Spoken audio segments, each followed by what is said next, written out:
Welcome to another Quantum Conversation, brought to you by AcousticHealth.com. I'm Loren Gailey, and I invite you to sit back as we enter the quantum realm, that space of the greater part of you. It is your connection to infinite possibilities, infinite potential, and infinite mastery. Welcome, everyone. Thank you so much for being here. As we're talking about infinite mastery and infinite wisdom, we are going to be talking with a beautiful healer teacher today and an author who has written the book, Decoding Your Emotional Blueprint. Judy Wilkins-Smith is a beautiful practitioner of family constellations and how we can really unlock multi-generational traumas and patterns that literally keep us in a looping cycle and give us extreme liberation so we can be fresh and new with things that are truly ours. For some of us, the patterns that we witness are not even ours. And that's what Judy is here to share with us today. Let's welcome Judy. Thank you so much for being here, Judy. Hi. Loren, thank you for having me on. I am delighted to be here. We love this because this work that you've done in the past, you've taken it into money DNA and how our programming and ancestral ties and patterns to money affects us all along our life. And so what we're going to do today is take this to another level and look at the traumas and the patterns. And it really goes into family systems. Before we start, can you share with us what is this work of family constellations and healing? What is that? Okay, so it's often referred to as either family constellations or systemic work in constellations. And what it is if we look at systemic work first, that's the study of you within your system. You, Loren, did not just suddenly pop onto planet Earth out of nowhere. You come from a long line of ancestors. And with it, all of their thoughts, their feelings, their actions, their epigenetic imprints, the way that they've wired themselves, that forms what they call the truth. Only it's not the truth, it's their truth. And they can change it anytime they want to. And that's the exciting piece of this work. Constellations are the breakthrough approach where we actually at a live event or even at an event like this, what we do is we use representatives for each part of the issue. So you come to me and you say, I struggle with relationships. And we sit and we chat a little bit, we take a history and we identify the relevant parts of that struggle. And then I say to you, okay, Loren, I want you to set it up for me the way that it feels for you. So you're taking out of what's in your head and putting it in front of you where you can see it. Now you're engaging sight or vision, hearing, you're speaking it, you're touching it, you're walking through it. And because you're doing that, you're having embodied insights. So I know that we often talk about those aha moments. These are what you see every time that there is a constellation happening, whether it's to the client or, by the way, to somebody watching or participating as a representative. So what we're doing is you're literally making the invisible visible and the unconscious conscious, and learning that you're quite adept at tuning into other people's systems, which is what you do every day without knowing that you're doing it. So all that we've done is codify this and bring it to people to say, if you want to level up, if you want a new kind of life, here we go. Transformation 101 in your hands. And by the way, it's also genealogy 3.0.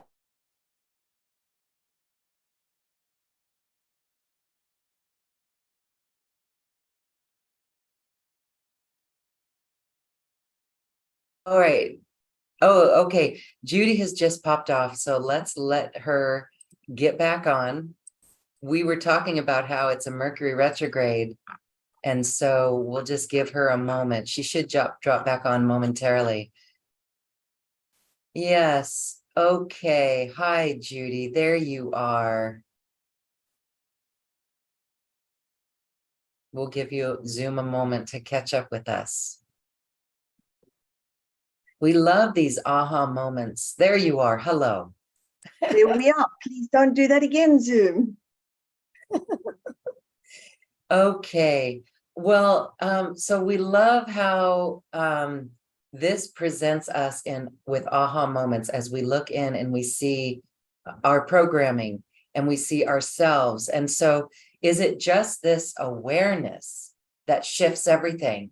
Awareness is a huge part of the game. And so Yes.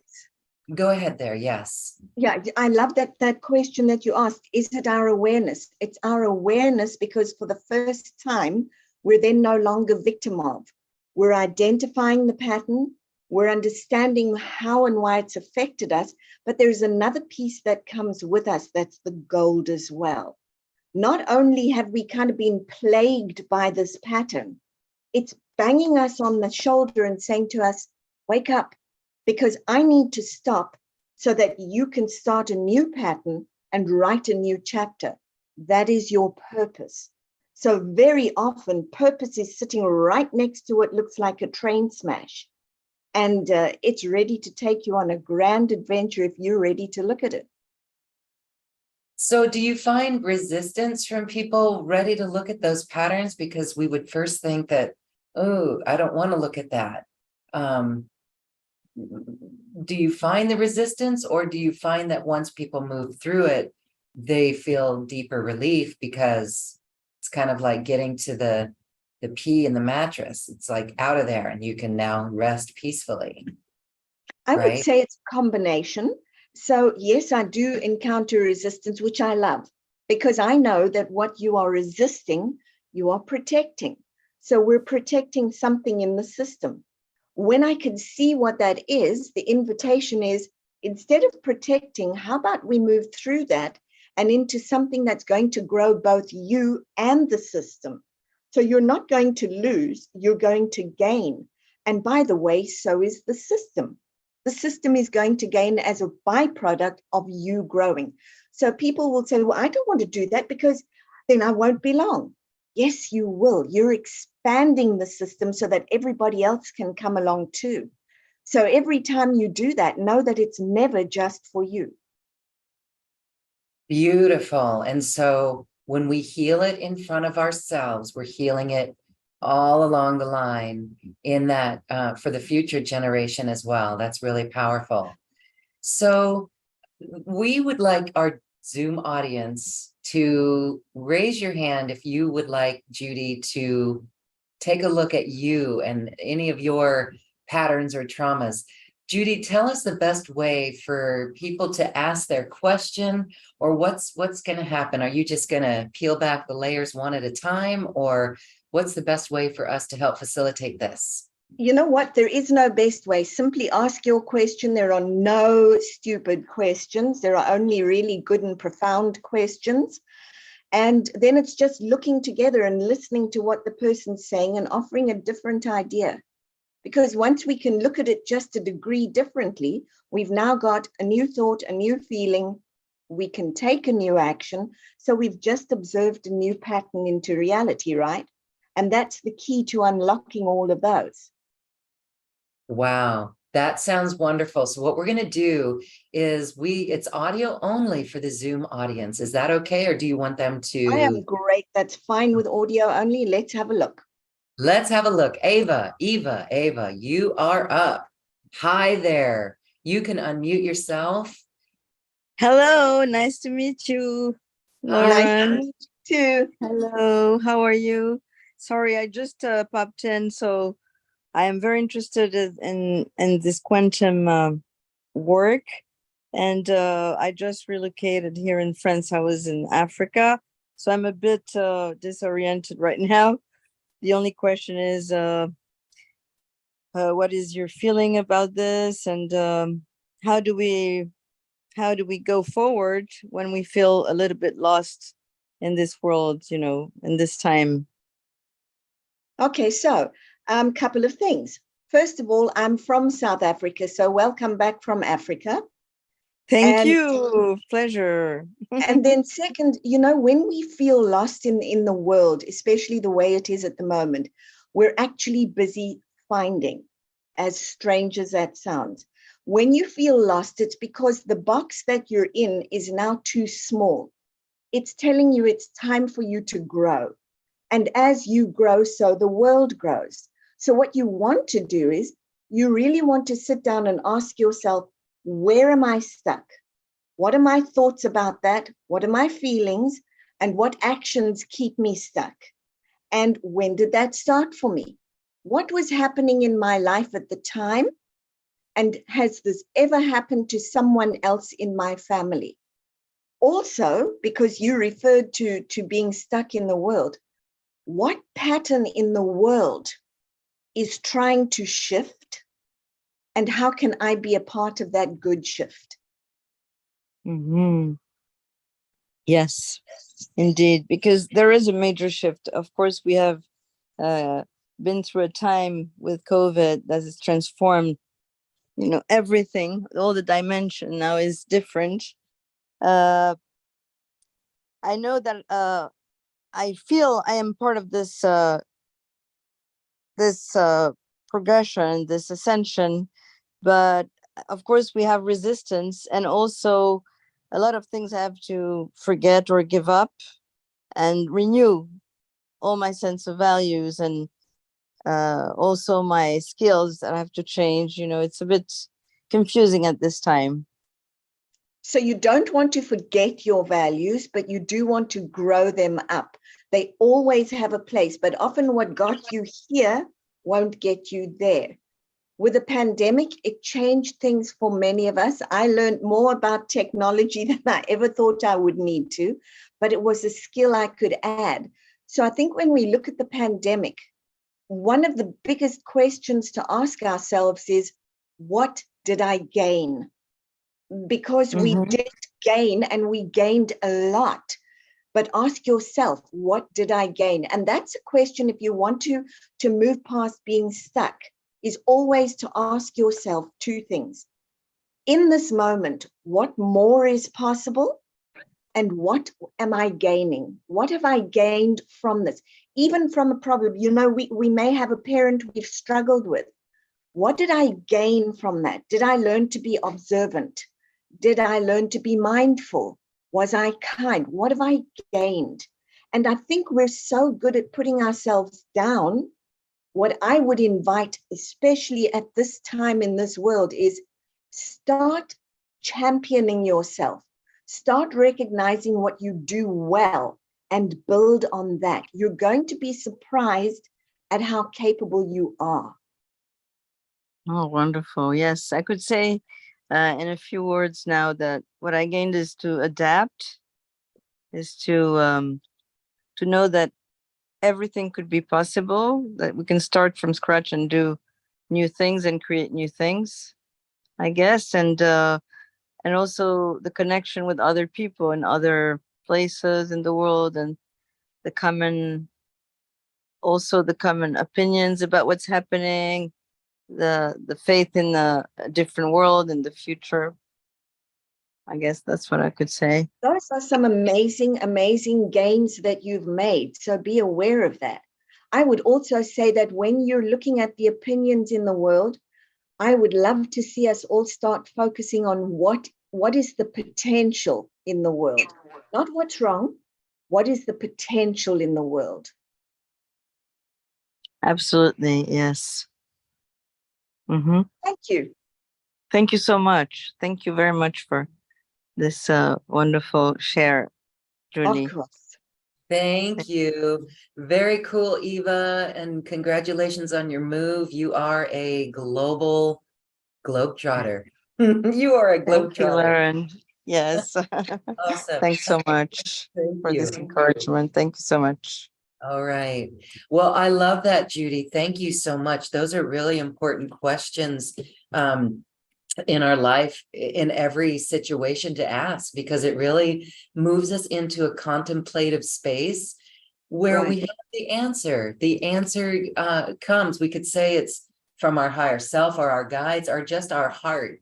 It moves us into seeing a bigger perspective.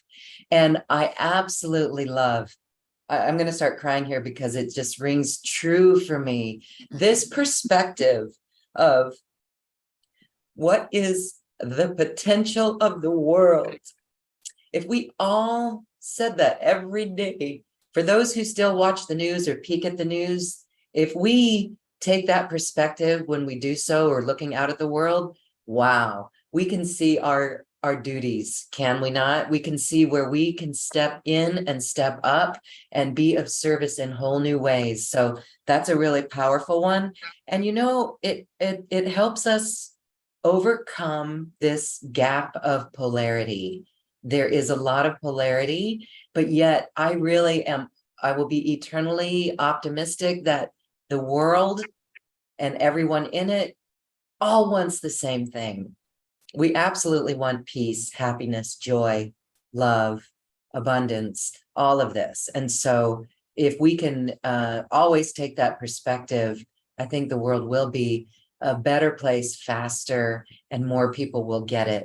And that is what everyone watching and listening here is offering, is a chance for people to be influenced by this vibration of us holding or looking at the potential of the planet. Beautiful. Awesome. Okay. So we are going to go now to a next person. We are taking questions with Judy Wilkins-Smith. She is working family constellation or systemic work. Here is Lisa. Hi, Lisa. Welcome. You can unmute and ask a question.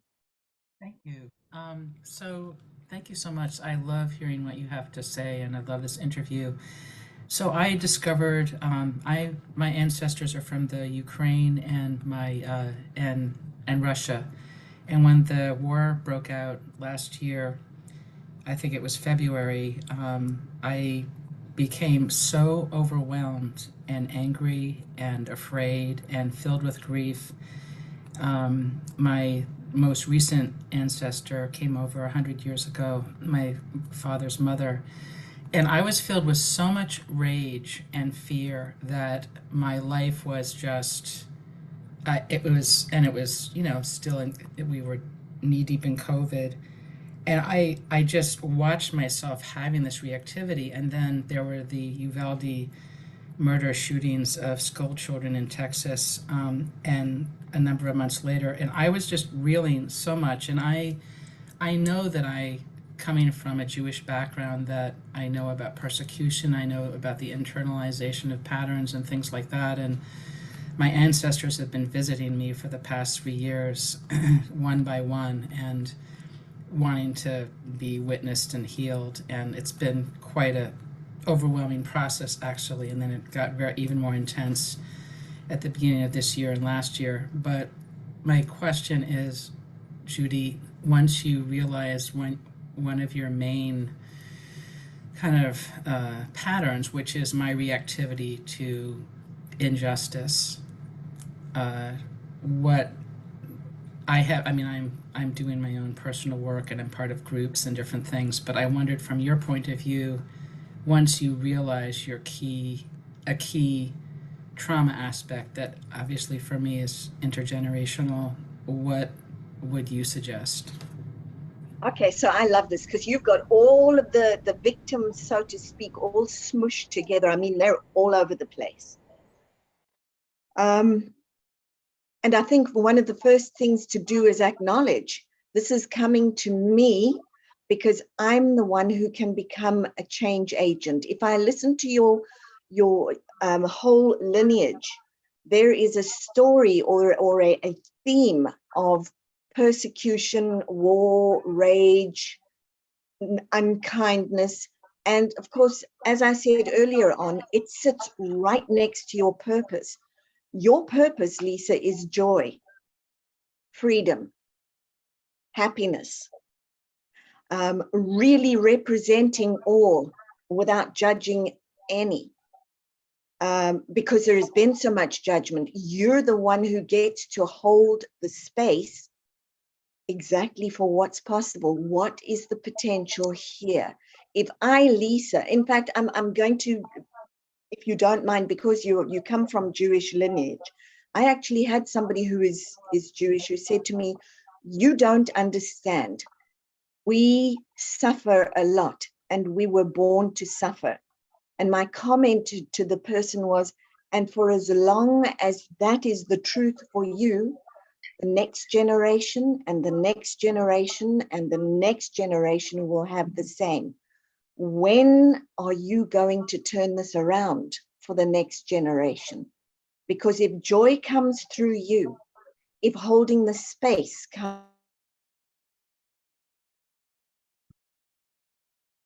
I think they're just, oh, okay. What, is Judy there still? Okay. Yes, she'll jump back on. It's important that we hang on to what she was saying. She's like, when are you going to be that change and create the space for it? Okay. All right. So let's just give a moment. Mhm. There she is. She's coming back on.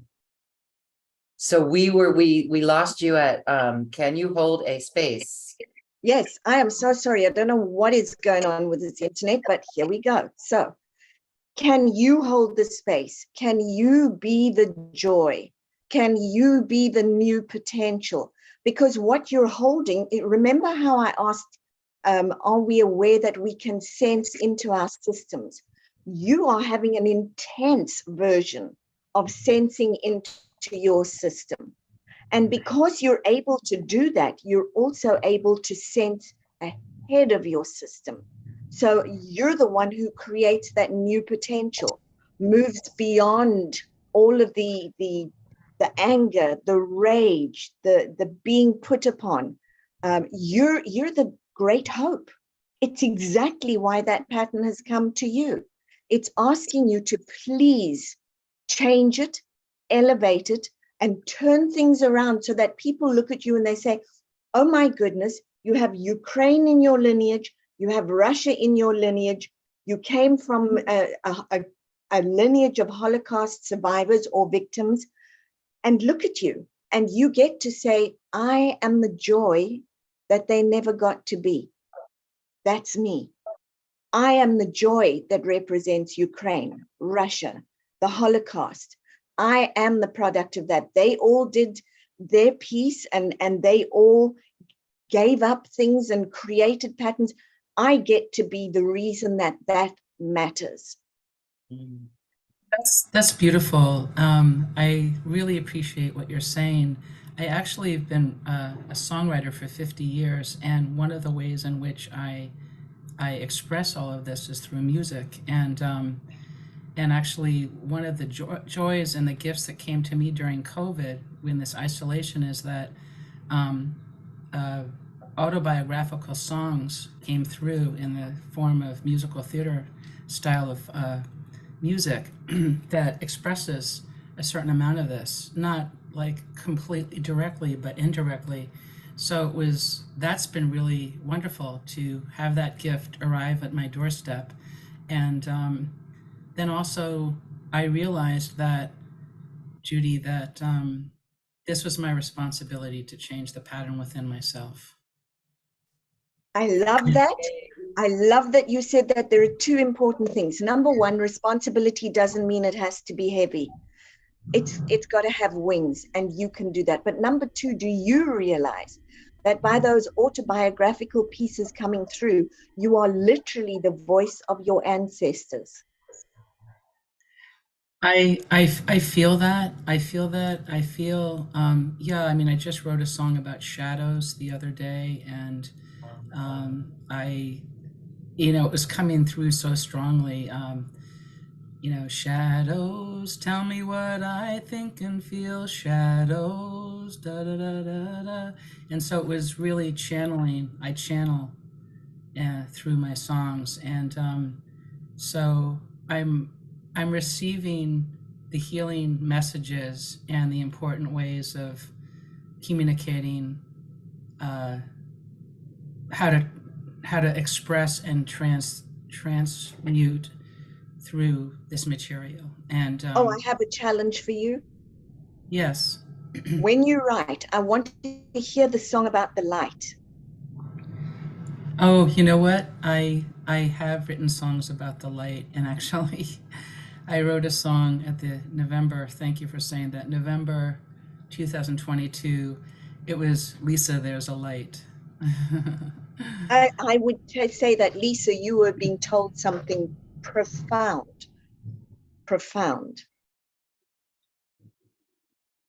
Thank you so much, Judy. This is You're really a so gift. welcome. That's This is such a beautiful. gift. Thank you so Rewrite much. the songs, rewrite the sad songs. No, give them their place, but give the others that are wanting to emerge also place through you. Yes, thank you. My response and attitude towards every feeling and thought is make a place for it. You know, That's a make a really place smart for thing it. to do, because you're making space for everything in your system, and everything and everyone has a place. And when you give it a place, you are richer from behind and able to pass that forward. Yeah, that's the way we become whole when we bring the parts of ourselves together that are disparate and possibly in places that shadows or whatever, when we hold all of those parts together, just like as we hold all the parts of everyone in the world, you can look at the internal process and the external process. And I often think of, as I'm harmonizing different parts of myself, that's the same process the world needs to go through.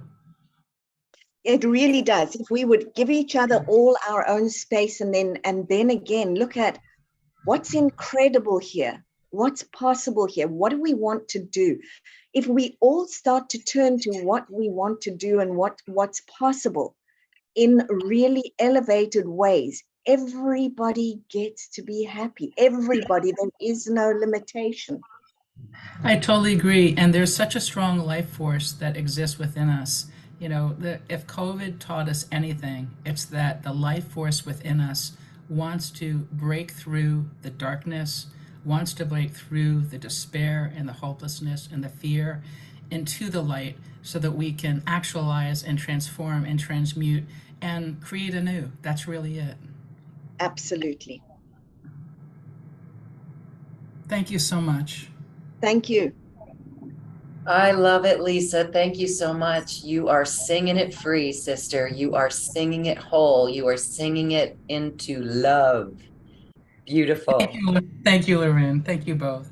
And I want to extend an invitation for you, sister. Every year we do Soulshine. And if you write a song and you want it to be out there for our group, we were happy to share that with our audience.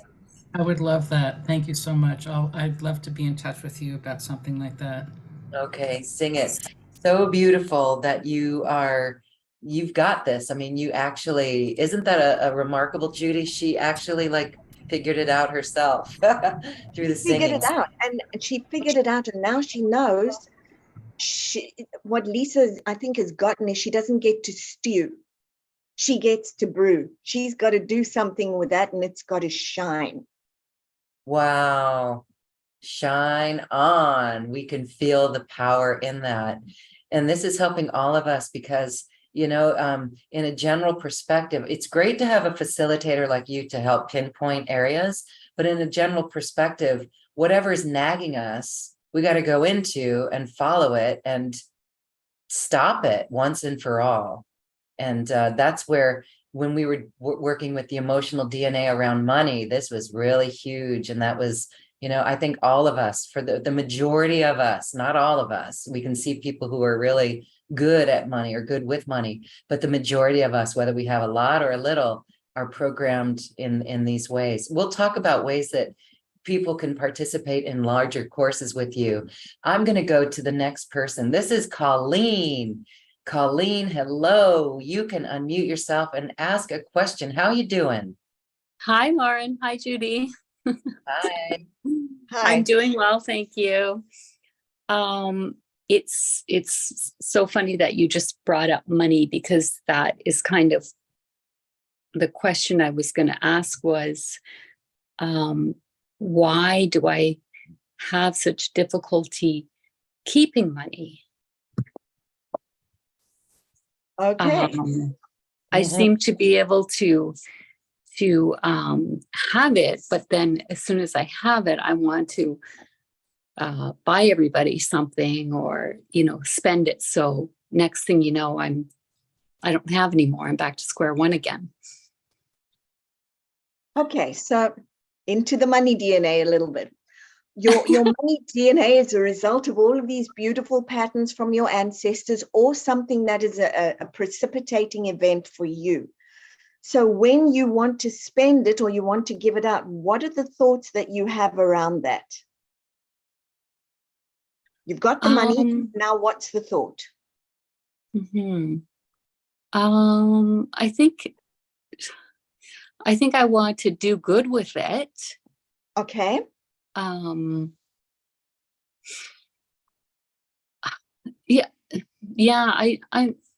not too sure. Okay, so I'm going to just try a couple of things. I want to do good with it is great. And by the way, if you allow it to grow and you give it a place to flow, the more you have, the more you can do good with it. You want to fill your cup first before you go running around filling everybody else's, because then you're continually depleted. But when you fill your cup, not only can it begin to grow its branches and begin to do its compounding, but then you can take from there, and it means you're always able to pick that fruit. The tree doesn't die. So you want to be aware of that piece. Often what happens is you may have come up with messages from parents or grandparents that say, don't be greedy, be nice, always share, money is bad. You either have love or money. You either have relationships or money. So it's always poor old or money. So money gets a really bad name. Or, you know what my currency is? I like to share. I like to share with everybody all the time, because that's how I'm loved and that's what people know me for. But if you're sharing at your expense, it's really your balance of give and receive, which you'll learn about during the workshop.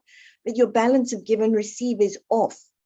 And so the universe can't keep, and money can't keep filling, because you're literally saying to money, thank you, goodbye, thank you, goodbye. And money's going, wait, I didn't, and it's gone. You're not giving it a chance to play and grow with you. You're not giving it a chance to kind of see what it can become in your world, and then picking the fruit off that which you can use. Yeah. And I guess too, I'm also afraid that if I do have it, if I keep it and I have it in the bank, that it will disappear or, be taken away. So I almost feel like I have to spend it before it's taken. I love that. So now you're getting into a very systemic piece. And the question is, who in your family or who in your community had money that was taken away? Who lost it? Somebody lost it, because in your brain, that is not safe. If I have it in the bank, often you'll see this after something like the Great Depression. We had it in the banks collapsed, my money went. And 3 generations down, we've got kids going, no, if it comes, I'm spending it, because otherwise, if I don't spend it, somebody else is going to take it away. So the invitation to you is to look in your lineage. Somewhere, somebody lost money, or money wasn't safe, or you've gotten a message that says, hey, holding on to money is not safe. When it's in, just put it out there. So you're not building your own beautiful adventure with money. You're responding to an old pattern. And you want to change that. You want to say to money, hey, how about I put a little bit of you over there and watch you grow, and I can still do a bit. That way you can sort of make your way slowly from one to the other. But I would say that you're probably caught in a systemic trance of an ancestor for whom it was not safe. Yeah. I think that it makes sense.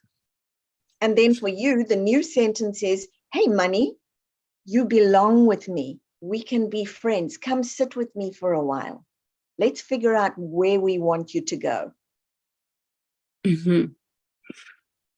Yeah, I think it's bringing up a lot of emotions for me. Just hearing you say that. Because so many of us are taught that money is just a commodity. It's actually a friend and a relationship. And we're taught to not think that way from very small. And your tears, when I went for my first money walk, I started speaking to money, and I found myself in tears too, because I realized that as a little kid, I loved money. I thought it was gorgeous. You could do stuff with it. It was fun.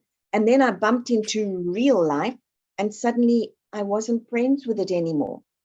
And it took me quite a long while to sit down and have a conversation with money and say, hey, can we be friends again? Can you teach me what it's like to be a friend around you?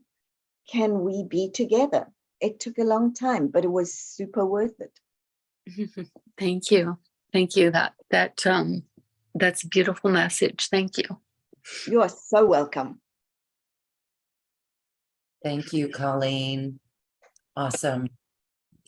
And that is a beautiful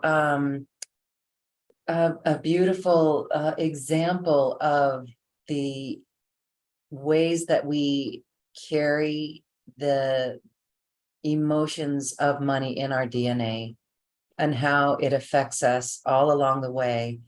And then we can break out of it with the awareness again. And so it touches an emotional chord, and it just doesn't have to be that way anymore. So I'm popping a link into the Zoom chat box, because this is a link to Judy's special offer. We're going to go back to more questions. If our Zoom audience has a question, please raise your hand and we'll get to you. But Judy, there was a money DNA course that we did together, and it went over all of this so deeply, and it was really beautiful and very effective. So that's part of your special offer, but we also have another one coming up, which is illuminating the depths of your emotional DNA inheritance. And this is a live course that's coming up. And I just would like you to talk a little bit about that, because these examples that we're going through with the audience is a great example of how we unravel it all. So when we get together for this course, we're going to learn so much more. Can you share details on what that course is about? Absolutely. So in part one is really the theory, and you want to pay great attention to that. It's not boring theory. You get to interact with me the whole way through. But what I teach you is what systems are made of, and how they belong, how you belong in them, and how there are all the clues that you need to switch your stuck emotional DNA into thriving DNA, emotional DNA. So what happens is you start to switch up relationships, careers, money, you name it. I teach you as well that everything that you're bumping heads with is actually a clue, and how to see that clue and decode that clue so you can use it. What we don't realize is that we're in the middle of a giant game and adventure in our lives. And for those of you who go, but I'm stuck, I'm always stuck, I will challenge you, because I'm willing to bet that just about every one of you plays at least one game on either your computer, your smartphone, wherever it is. And if you do, the question is this: if you fail a level, what do? You do it again. And you fail a level, you do it again, and you do it again until you crack it. Why? Because you want to get to the next level. That is the game that we're in with systemic work and constellations. You are part of a very long lineage and a very long line of patterns. And so far, there are some that have been amazing because you always have both, and some that keep you stuck. And instead of you going fail again, fail again, fail again, what you're going to do is either fail up, because we will teach you how, or you're going to completely transform that. Now, when I do live events, you also get to see that. In this one with Lorraine, we're going to do that in part 2 of the workshop, where I will actually have a board with figurines, so that you can see it dimensionally and begin to get the idea of what that looks like. But you actually get to see why what you're feeling, thinking, acting on, and reacting to is so important, how it's formed the truth, only it's actually your truth. And you're going to get to see that you are absolutely not a victim in this world. You're totally a master in waiting. You're quite able to switch it up if you get the clues and the keys. So we're going to give you the clues and the keys. Okay, beautiful. It is really a beautiful space to be in. I love the group synergy as well. It actually amplifies things. And what is uncanny about the whole process is that someone's question relates to the rest of us, or it's very common that it helps the rest of us. It's like, oh, well, I feel that way too. Although it was Lisa, we have different stories for sure. But as you were going through your healing from that and expressing your songs that you bring forward, I felt that too. And so it activates something within us. And so that's this group synergy that we're talking about. Someone's asking, what are the dates and the times for the live workshops? Yes, both of these, part 1 and 2, for the illuminating the depths of your emotional DNA inheritance. It's coming up in October. Both of those are live at 12 p.m. Pacific time. So join us. And if you can't join us live, you get the recordings as well. And again, I wanted to say the DNA, the money DNA, oh my gosh, that was beautiful. We had people in the in-between weeks totally shift their energy and made some great strides in that sense. And again, it's emotional. It's emotional. And when we get to the bottom of that, we see the real shift. It's quite remarkable. All right, so that link is there for all of you. And thank you for checking it out. We really look forward to seeing you. We now have Susan. Hi, Susan. You can unmute yourself and say hello. Okay, there you go. Hi, Lorraine. How are you? Good. Hi, Susan. Good to see you again. Thank you. Well, yeah. Okay. Hi, Judy. How are you, ma'am? Hi, Susan. Good. Nice to see you. Thank you. Lorraine actually has helped me a lot in this journey in the last couple of weeks. I thank you for that, Lorraine. I have a sight challenge problem, which I've been working on, but there's some kind of patterns right now that are interfering with my healing. I've done energy work. I'll come 4 steps ahead and go 5 steps backwards. I get aha moments where all of a sudden I can see something, and acknowledge it and see it clearly. And within 5 seconds, it's gone. Then maybe 2 weeks later, I have another aha moment. It's gone. I cannot hold for more than 5 seconds the aha moment. So I've done energy. Now I'm into the physical realm of it, trying to do physical work with it. But what patterns are kind of like stopping me and always sending me backwards? So it's interesting when you say you can't hold on to it for very long. Right. I wonder immediately who in the family system couldn't hold on to success, health, wealth, whatever it was. Who had it for a split second and then it was gone? And my other question would be, what is it that I'm not allowed to see or hold on to? Who had something that they were not allowed to see or hold on to? Because go ahead. I'm sorry. I know after my father passed, my mom said to me, I used to hear them have conversations. Since I was born with the severe eyesightedness problem, they felt responsible for it. And my dad was always afraid I would go blind, and he didn't want to see that, nor my mother, which she brought up after he passed away. Wow. Okay. So they didn't want to see it. And so you don't see it. And so one of the first things to do is to say, this is what I have. And I'm looking. For you, mom and dad, who couldn't look, I'm looking and I see this. The minute you acknowledge that, what's been hidden and what's been excluded can have its place. It's not so terrifying, mom and dad. Look, here I am. I've managed this. I see this. It's very much about the seeing, because it's not just physical sight, it's also internal sight. You're looking internally and you can't see because it's not allowed. So the other piece that I would say to you that you absolutely want to go to is, I am allowed to look. I am allowed to see. I am allowed to keep that with me. Okay, that makes sense. Yeah, as you're talking about that, I started getting the sadness, the emotional sadness. It just like started really coming through. And I wonder whose sadness that is. Is it mom or dad who felt responsible? Now I'm going to do a flip on you. So mom and dad felt responsible because you had eyesight problems. But I didn't blame them. I know, but they did, and now you're holding it very gently for them. And what I would say to you is, can you tell mom and dad what gifts you've received because the eyesight is not so good? Well, they're both gone.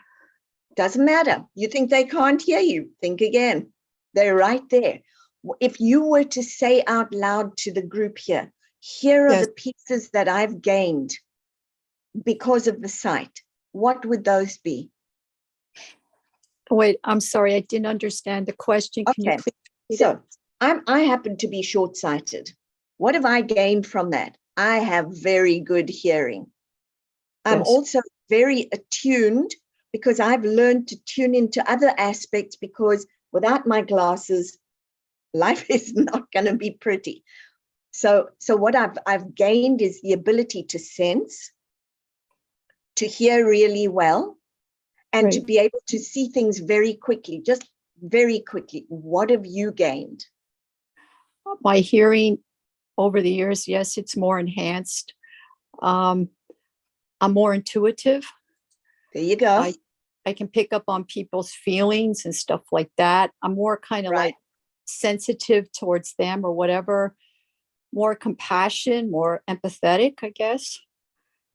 And so here's the thing.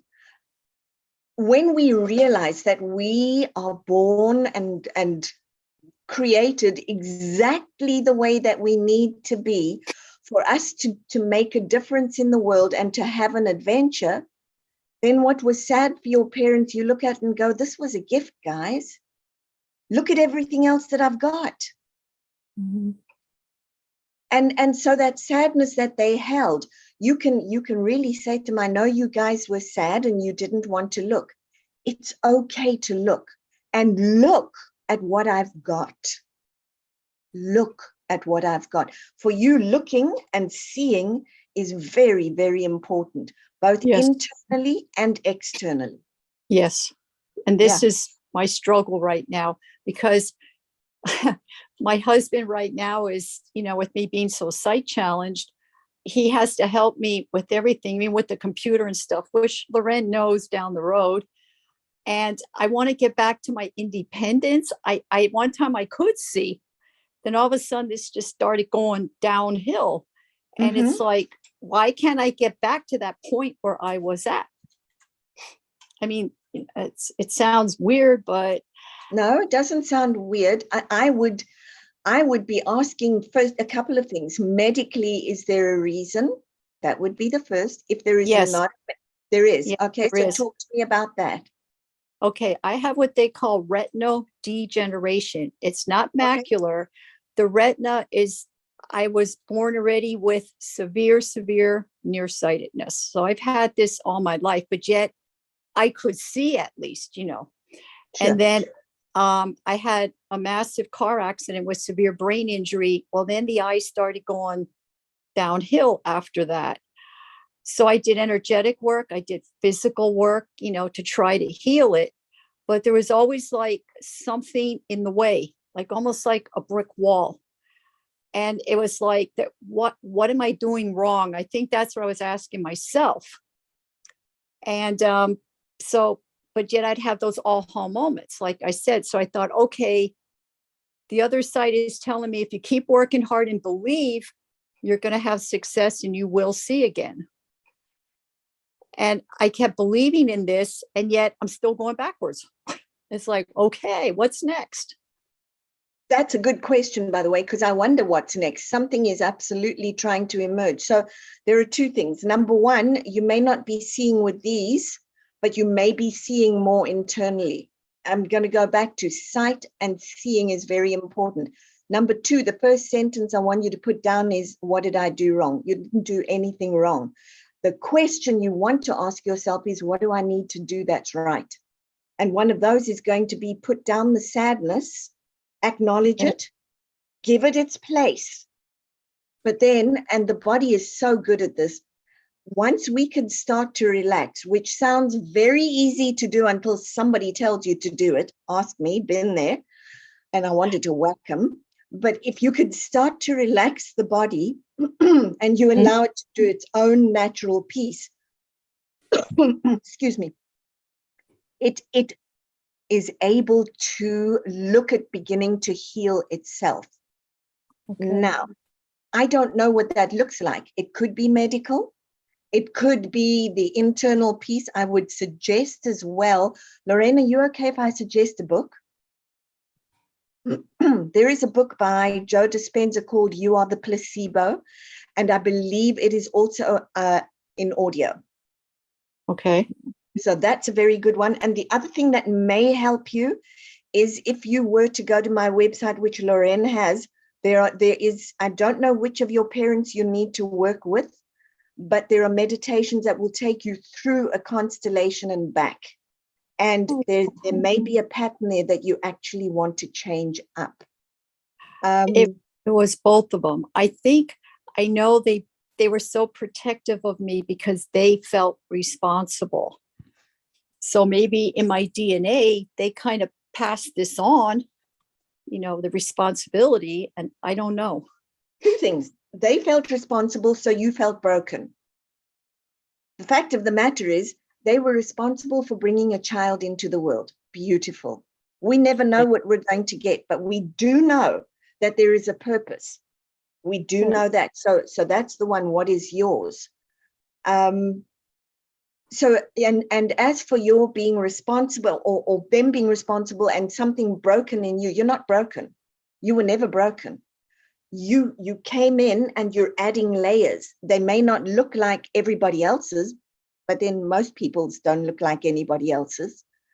What you've got to do is you want to work with your layers, not their layers, because if you keep holding their sadness, how do you move forward? I don't. You don't. I don't.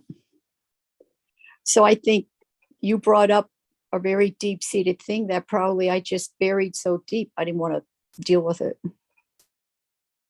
And I love that you had the courage to ask. It takes courage to ask. I love people who come to me because they're sick and tired of being sick and tired, and they're tired of the excuses, because those are the people who start to shift. So don't ask yourself what's wrong. Keep asking yourself, what now? What now? And then. But you absolutely want to look for, where is the happiness? Where is the gift? And by the way, you could say to your mom and dad, thanks for life. I'm not defective. I'm really, really, really good. Mm-hmm. There's nothing wrong with me. Let's look what I got. Okay. That makes sense. I have to shift to the positive instead of the negative. Absolutely. Absolutely. And the meaning that you make of that, and the thoughts, the feelings, and the actions are what's going to shift you. And I feel deep in my heart that the physical path now I'm taking, which my husband, thank God for him, is helping me with, I feel it's going to help me down the road to regain the physicality of it. But I also have to heal, like you said, the emotional aspect of it. Absolutely. And you know what? Here's what I always say to people when they say, everybody's told me it's impossible. I don't know who everybody is, but you may want to file everybody who is in file 13 for a while. You keep doing everything you can keep doing, and you don't let anybody rain on your parade. That's true. Right. That's why I keep pushing forward, because I'm going to be successful, and I'm not going to stop now. Oh, yeah. It's just going to happen. There is no point to stopping, right? Right. But maybe now you've helped me clear the path of the pattern, that I can go beyond that now, and the stuff actually will start working and keep working instead of stopping and starting. Absolutely. Two things. Don't let anybody steal your joy, and celebrate even the tiniest win. I agree with you there. And I haven't been doing that in the fullest sense. And I mean, I'm at fault for that. I'll admit that. No, you just haven't been doing it. We don't want to play false. I haven't been doing it. I'm about to do it differently. Okay. All right. Thank you. Thank you. I really appreciate all your help, and you have a blessed day. And you too, Loren. So well. I told you, Loren, you're helping me along this journey. Oh, that's so great, Susan. And it's Bob, right? Your husband? Yeah, my Bob. Yeah, my Bob. Listen to me, my Bob. Yeah. What I can Yes. just say is that what a great team. That's the gift that came out of this. That see, I'm going to start crying now. That you guys are. I'm going to cry too, because he is so wonderful. He's helped me so much. I can never repay him. Oh, you will. You will. You are. Yes, yes, yes. And Sorry, it's just, I can't stop this. It's just coming out. let it out. I know that's the energy being released. It's been so long in me already. Yeah. Sue's a great lady. She deserves all the help she can get. Oh, you both that are Bob? so precious. This is Bob. Yes, I'm with her. She Bob? can't operate the computer. That's perfect. No, you're a great team. Yes, she's a great lady. She deserves it. But guess what? You're a great team. If you've got somebody like you in her corner, she can keep going and keep going and keep going. She may not be able to pay it back or pay you back. She will be able to pay it forward. Well, she owes me nothing, and she's definitely going to win this battle. There we go. I look forward to hearing all about it. Oh, you will. Thank you for all your help. You've been a real blessing. It's been just a real blessing for the both of you today. I think now I'm finally going to move forward instead of keep going backward. I just have that feeling now that something got very resolved today. So thank you to the both of you for that. I'm giving you 2 thumbs up because you probably can't see that, but I am. Well, thank you. I can feel it. I feel your love and energy. And Loren, how about that? And I even feel the support from people that are listening. And I hope maybe someone else has a challenge like this. I've helped them along the way too. Absolutely. And in each and everybody's own way, in their own form, you absolutely have helped everybody. Thank you. You've even inspired Lisa with a new song. I think she's going to write about the light being in the wound. Oh boy. Oh, that's cool. See, it all works together. It all works together. And Susan, I'm just, I mean, as Judy expressed, there's a gift here, and you are going to the next level. And, you know, this inner sight that you could gain as well. Who knows? I'm not here to say anything, but I just want to encourage you. And also technology with computers and sight. I mean, maybe there's new technology as well that helps you get over the hump while you've got a great teammate there. And I want to say one thing about Joe Dispenza. Are you familiar with him? No, I'm not familiar with him. Ooh, you are in for a treat. Thank you, Judy, for recommending that book. He's got a couple of books. He's got a show on Gaia TV. I've interviewed him a couple of times on Healing Conversations. His story is remarkable. He was in a triathlon, and he was hit on his bicycle by a Mack truck. Whoa. He was in the hospital for weeks, told he was never going to walk again. He used this process that he teaches now to really rebuild his body. He walked out of that hospital and he's never been harmed again. So that's Joe Dispenza, and his book Becoming Supernatural is another. The placebo effect is really great.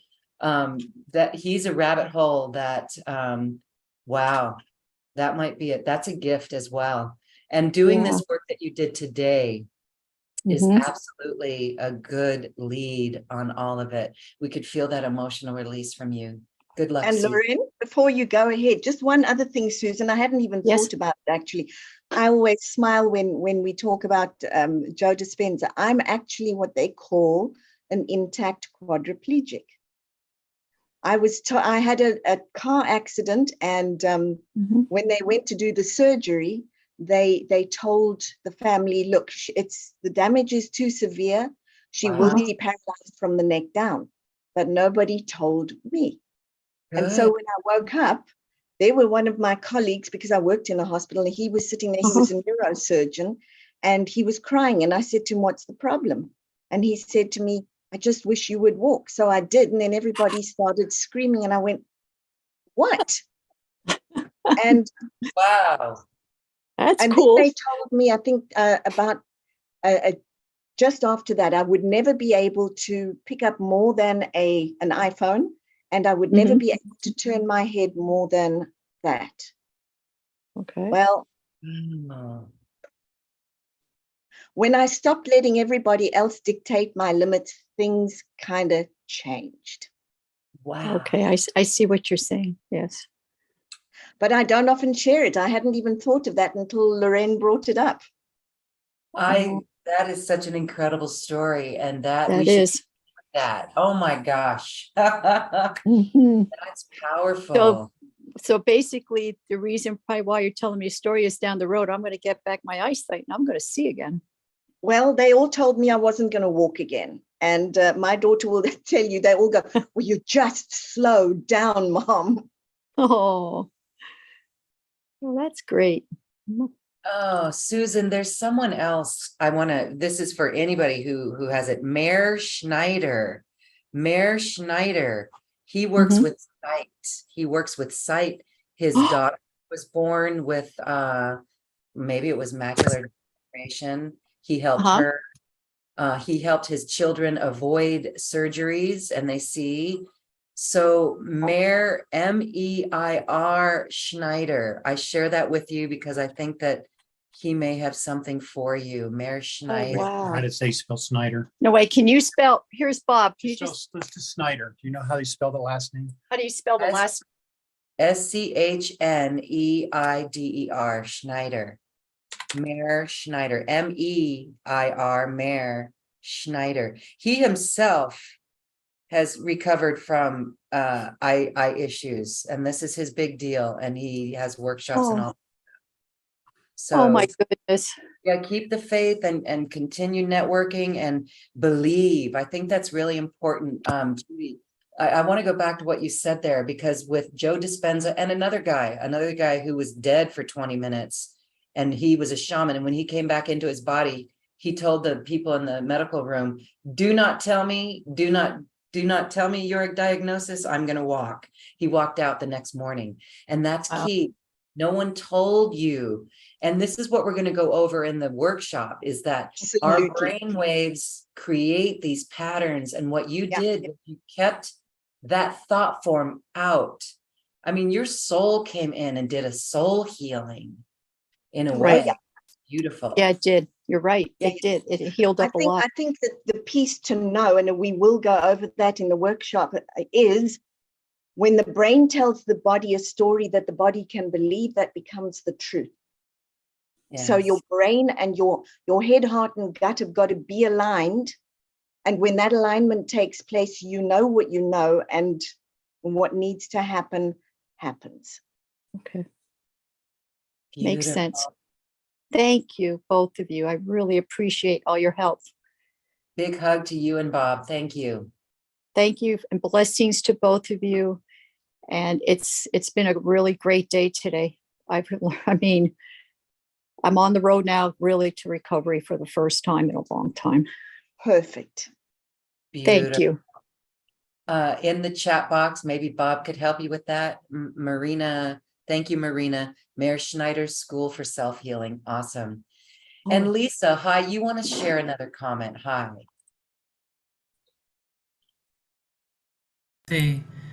Judy, I want to thank you so much. Can you hear me okay? Yes. I can. And Lorraine, I just want to thank you so much for sharing what you said about quadriplegic.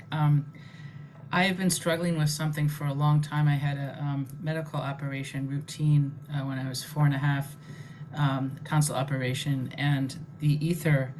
I found this out from a brilliant medical intuitive a couple of years ago who died of COVID, and she looked into my brain and she said I had a biotoxic shock from the ether, and that I had it.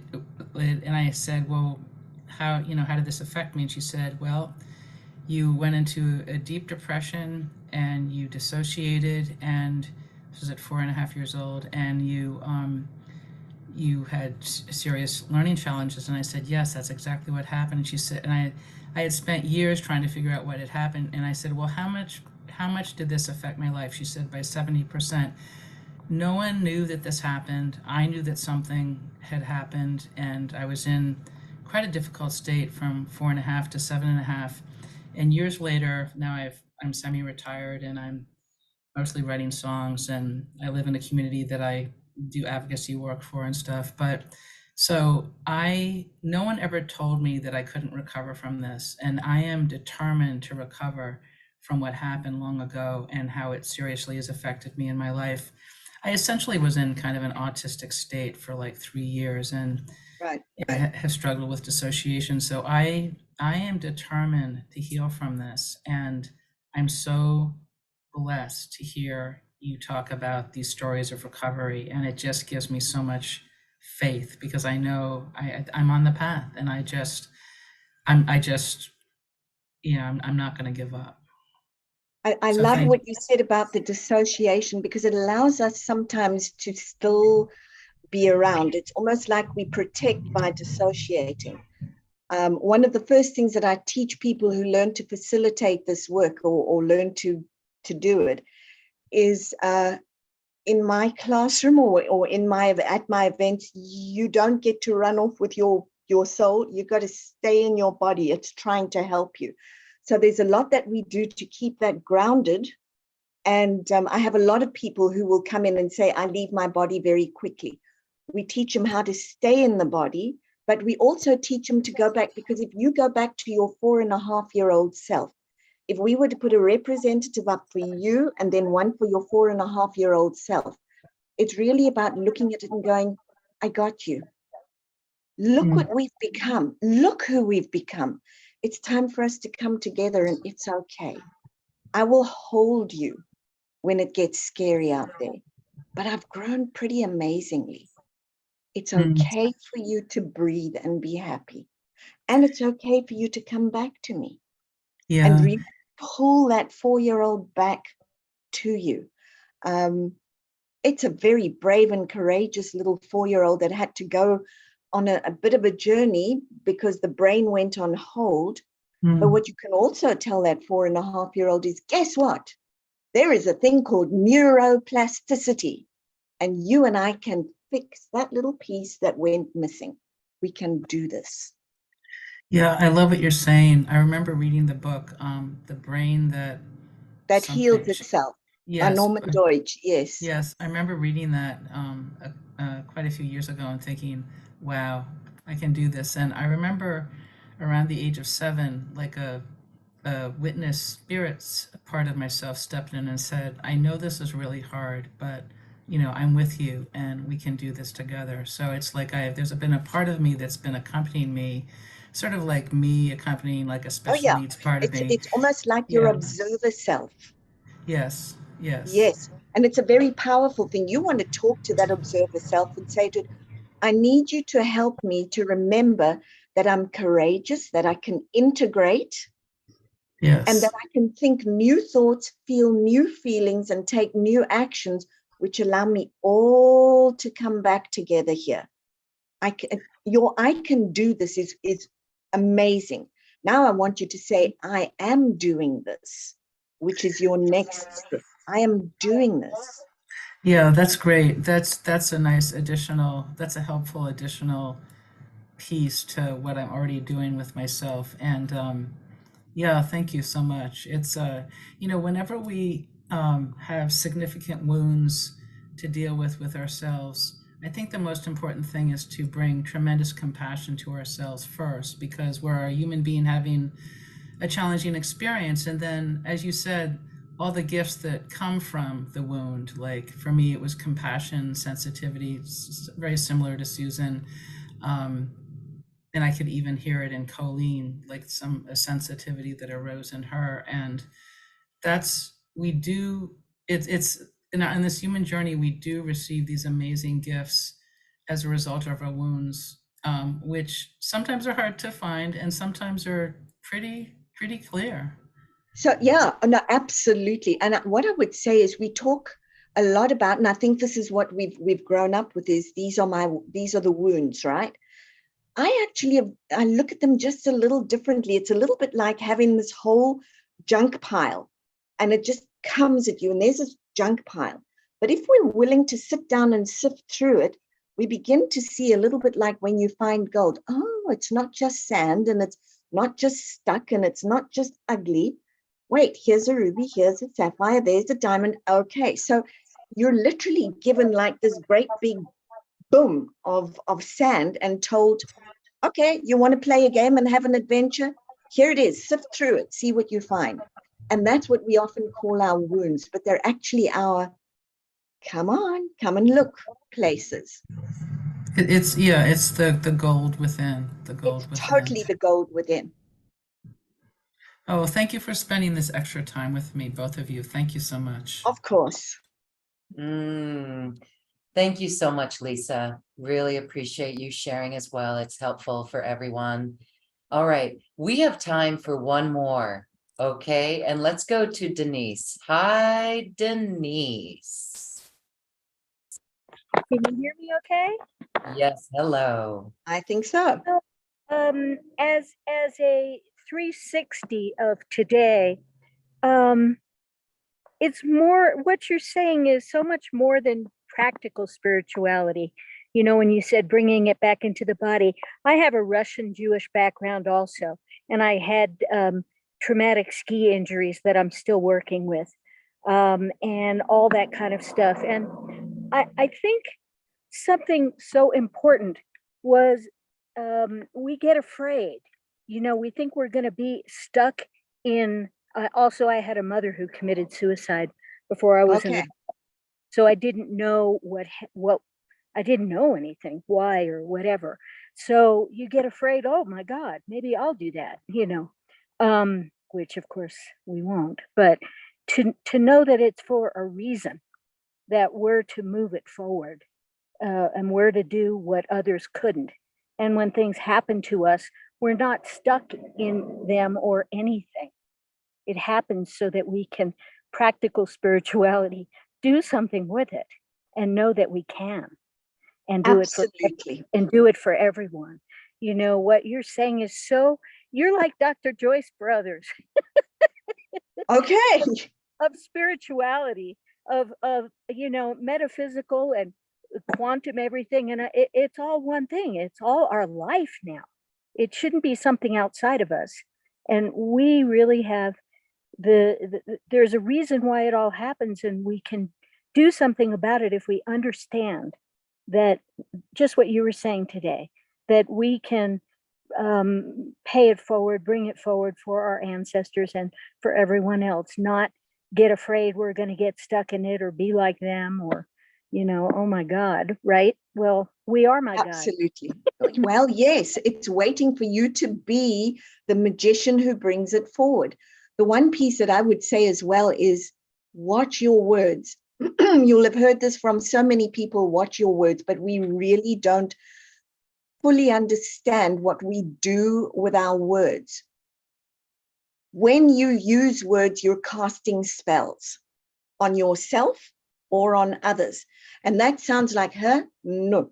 Think of the time the teacher said to you, you are going to be incredible. What did that do for you? You went, okay, here we go. I'm going to be incredible.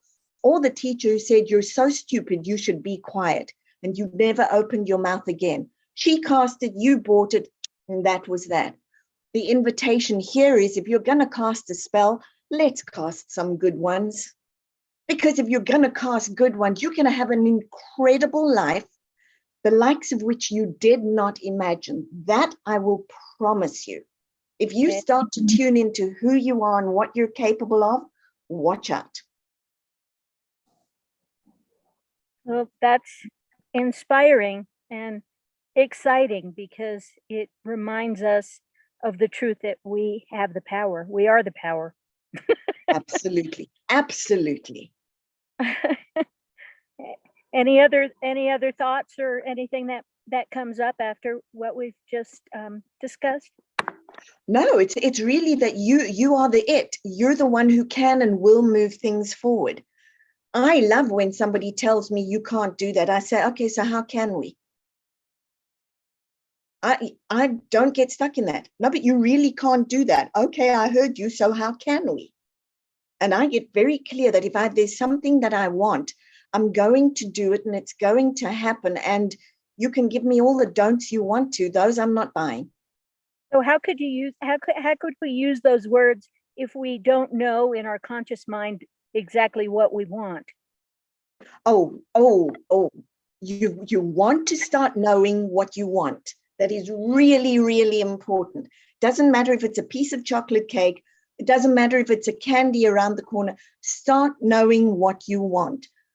We are taught from very small to not want. That's the exact opposite of the way that the world works. You only move when you want. A baby only walks when it wants. You've got to learn to be a master wanter and invest in it. Don't just want out there like wanna.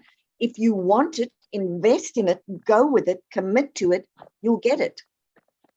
Right. And if we don't know the specifics of what we want, other than we want to be happy and we want, just whatever piece of that, stick with that until more pieces come. Here's what you're going to do. You saw my face go all sorts of ways. So right. I want to be happy is very, very vague. Tell me what you would want to do is say, so what does happy look like for me? Happy means I have this, I've done this, I've accomplished this. I'm in the community, I've got my family. I don't have to think about day-to-day money hassles. Write down everything that says, this is what happy looks like for me. Okay. Then go make it happen, but be committed to it. The whole piece of your life's journey is, are you committed to it? Because if you're not, you're going to be in the 12th of never, and any road will get you nowhere super fast. That makes perfect sense. That sounds wonderful. I'm going to get writing. Perfect. Don't be afraid to want. The universe is waiting to say yes. Okay. Thank you so very much. Much love. Much love, Loren. Thank you, Denise.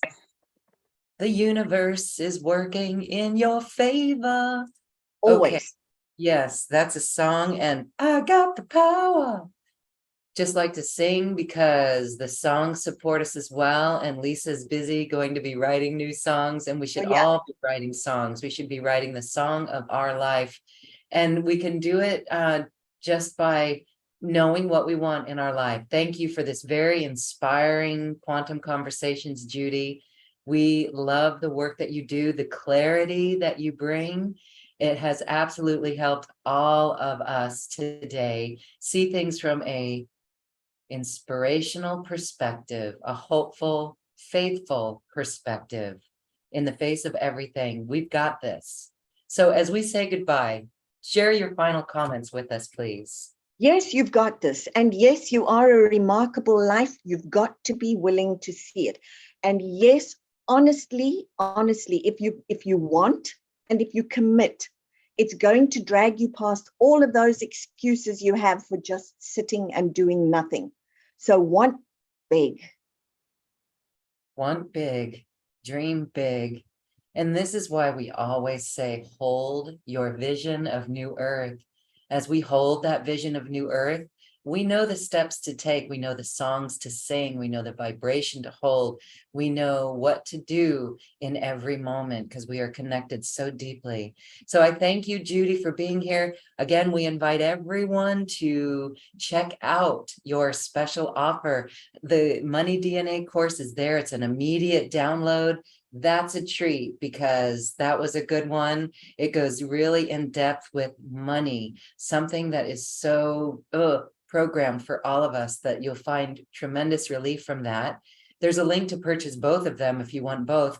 And please join us for the live upcoming Family Constellations and Systemic Work. We'd love to see you and be with you in our very sacred vessel. Thank you, Judy. Thank you, everyone. We love you. Namaste. Thank you, Lorraine. Bye. Thank you for listening to this quantum conversation, and thank you for dancing with us to the cosmic heart. As we raise our own vibration, we raise the vibration of the planet. This show is dedicated to you and all awakening hearts, as we are here to shine our bright light and amplify our love. Access all quantum conversations, special offers from our guests, and online healing retreats by visiting acoustichealth.com. I'm Loren Gailey, and from my sacred heart to yours, I honor your magnificent love and light.